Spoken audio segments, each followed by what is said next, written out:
misaotranao jeso malalo tratrizao fotona mamizao ianaranay antongotrao izahay izay mpianatrao koambitenenare jeso malalo izahay iaino tsaranao ka irote niavy aminao itoetsapetsakao amponaya koambitenenare jeso malalo izahay iaino tsaranao ka irote niavy aminao itoetsapetsakao amponaya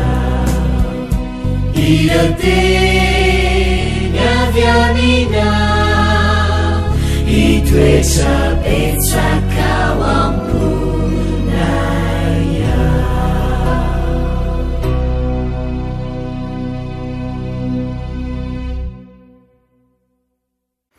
Valy miarabantsika tsirairay avy indray tonga eto amin'ny fandraisana ny lesona ho an'ny tanora zokany isika ny tia an'io ity misaotra an'Andriamanitra isika fa mbola afaka mandray an'izany ihany koa entina melombelomana amin'ny fanahintsika.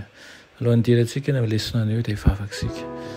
Tompo tianay eo mbola misaotra anao indray izay satria nomena izao fotoana izao irinay tompo ny anjakanao ny teninao ao amponay tsirairay avy ka tsy handalo fotsiny ihany amin'ny fiainanay fa ho vandivantsika ahafahana mandroso ho amin'ny tsara kokoa hatrany indrindra ahafahana ihany koa manao fanapahan-kevitra mifanaraka amin'ny sitraponao. Tenena rehefa voninkenao anao zahay anaran'i Jesosy amen. Lohateny lesonantsika androany dia manao hoe nitariana ny lanitra manontolo. Lehibe indrindra sy tsy azo tombanana ny fanomezana ny fanahy masina ary voafoaka ao anatin'izany avokoa ny tahirana ny lanitra manontolo tsy noho ny fisakanana avy amin'Andriamanitra tsy akory no tsy ampikoriana ny hareny fahasoavany be dia be ho an'ny olona.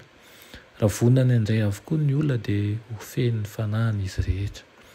Tombontsoa ho an'ny fanahy tsirairay ny ho tonga fantsona velona azahoan'Andriamanitra mampita ho amin'izao tontolo izao ny haretsarobidin'ny fahasoavany sy ny hareny Kristy tsy hitalany.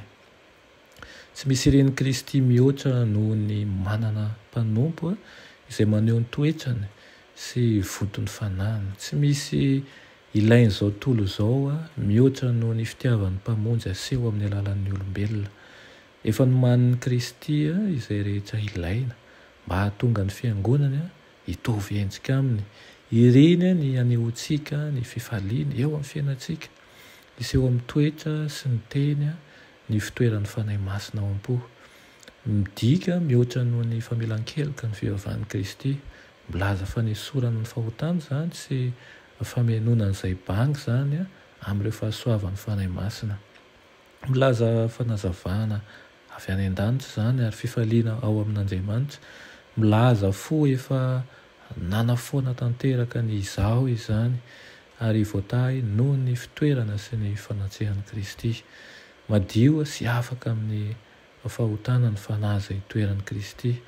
Rehefa miseho amin'ny fiainana ny hatsara-tarehy sy ny hanitra ny toetran'i Kristy dia vavolombelona izany fa nandefa ny zanany teto amin'izao tontolo izao tokoa Andriamanitra ho mpamonjy azy.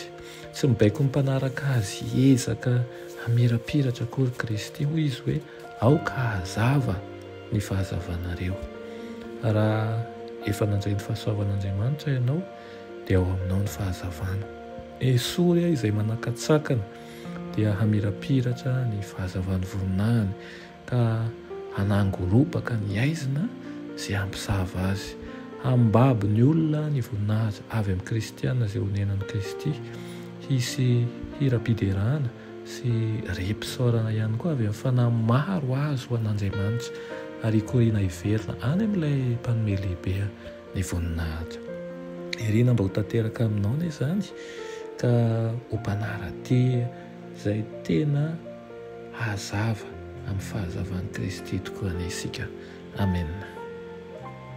ry tompoty anay io mbola misaotra anao izahay amin'izany teninao izany misaotra ny amin'ny fahazavahanao fa raha tsy eo tokoa hoe raha tsy teo kory ianao a dia nitoetra tao amin'ny maizina manjakarivo izahay ampio izahay ihany koa andeha taka ny zanaky ny mazava tsy salasala ihany koa hijoro avolombelonao na eny amin'ny toerana izay misy anay rehetra eny na ny fiasana na ny fiangonana na ny mpiaramonina satria oka ho reharehanay tokoa ianao anaran'i Jesosy amen.